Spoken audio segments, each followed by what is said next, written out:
উপস্থিত আজকে সবার কাকা সত্ত্বেও উনার লগে আমার লগে খুব পরিচিত। উনার নাম আব্দুর রহমান। আজকের সবার যাক, উনি আমার ভাতিজা মানুষ। উনার লগে বেশ কিছুদিন আমার লগে সংযোগ ছিল না। এখন আজকে সকালবেলা ফজরের পরও দেবা নামাজ পড়ে, কিন্তু 5 ওয়াক্ত, আমিও 5 ওয়াক্ত পড়ি ইনশাল্লাহ, চেষ্টা করি 5 ওয়াক্ত নামাজ পড়ার। যে আল্লাহ সৃষ্টি করছে এ আল্লাহ নামাজ তো পড়তেই, নাহলে দুনিয়ার তো জামুজেন ওইখানে ক্যারান চাবা দিব। ক্যারান চাবা দিলে তো আর আমরা থাকতে দিতেন না, হিসাব তো দিতেই।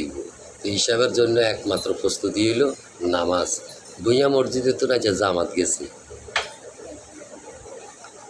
আশা করি সামনের দিনগুলোতে আপনারা আমাদের লগে আসি সময় লাগাইবেন, জামাত বন্দি হবেন, মসজিদে 3 দিনের সময় দিবেন। দেওয়ার পর আমাদের এখানে গাছটা আছে, গাছটাকে সময় দিবেন। এগুলো খুবই দিনের জিনিস, খুবই জিনিস, খুব ভালো জিনিস, ভালো উদ্যোগ। আপনারা যদি এগুলো পছন্দিত করেন আমাদের সাথে যোগাযোগ করবেন। আমরা ইনশাল্লাহ জামাতবন্দি হমু, আপনারাও জামাতবন্দি হইবেন। দিনের সম্বন্ধে জানুন, নামাজ সম্বন্ধে জানুন। এবেলা এ উপলক্ষে আমাদের কাকা হাদিস সম্বন্ধে কিছু বলি। আসসালামু আলাইকুম প্রিয় দর্শক, আশা করি আলহামদুলিল্লাহ সবাই ভালো আছেন।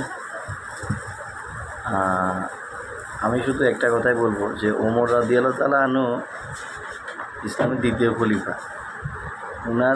উনার সাথে এক সাথী ভাই সারা রাত নফল নামাজ আর তাহাজ্জুদ নামাজে সময় কাটে। ফজরের সময় উপস্থিত হয় নাই, তখন ফজরের পরবর্তী ওমর রাদিয়াল্লাহু তাআলা আনহু ওই সাহাবীর বাসায় চলে গেছে। যাই ওকে ডাকতেছে, পরে ওর মা বলতেছে ও তো সারা রাত নফল আর তাহাজ্জুদ করে সময় কাটাইছে, এই কারণে ভোরবেলায় ঘুম আসে গেছে, ফজরটা আর পড়তে পারে। তখন ওমর রাদিয়াল্লাহু তাআলা আনহু বলছে যে আমার কাছে নফল নামাজের চেয়ে ফরজ নামাজটা জামাতের সহিত পড়াটা বেশি পছন্দনীয়।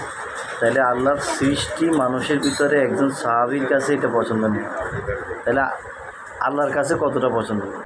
তো সেই হিসাবে আমরা যারা মুসলিম ভাই আছি, নামাজ পড়তেছি না বা নামাজ আমাদের গ্যাবিং হইতেছে, এই বিষয়টা আমরা একটু দেখবো ইনশাআল্লাহ। আর নামাজ যদি জামাতে পড়তে নাও পারি 10-15-20 মিনিট পরে আমার টাকাটা থাকতে পারে, তো আমি পরে পড়ে নেব, কিন্তু কাজা না হয়। একটা ওয়াক্ত কাজা করলে 80 হোক বা জাহান্নামের আগুনে জ্বলতে হতো। ইনশাআল্লাহ সবাই জামাতের সহিত নামাজ অথবা সময় মতো নামাজ পড়ার লক্ষ্যটা রাখতে হবে। সবাই দোয়া করবেন। সালাম আলাইকুম। আবার ফিলিস্তিনি লেগে কেন তো আর সবাই ফিলিস্তিন মানুষের জন্য দোয়া করবেন। ইসরায়েলি সেনারা এখন এরা জালেম,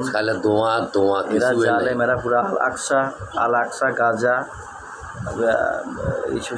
বা দূরবর্তী বা আশপাশে যে এলাকা পুরোটাই ধ্বংস করে দেয়।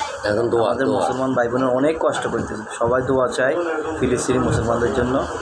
আজ শুক্রবার সবাই নামাজ পড়ে ফিলিস্তিনিলে দোয়া করবে। আজ শুক্রবার সবাই ফিলিস্তিনি যারা মারা গেছে, যারা জীবিত আছে, কষ্ট আছে, তাদের কষ্ট যেন আল্লাহ পাক লাঘব করে দেয়, এই বিষয়টাই সবাই দোয়া করবেন ইনশাআল্লাহ।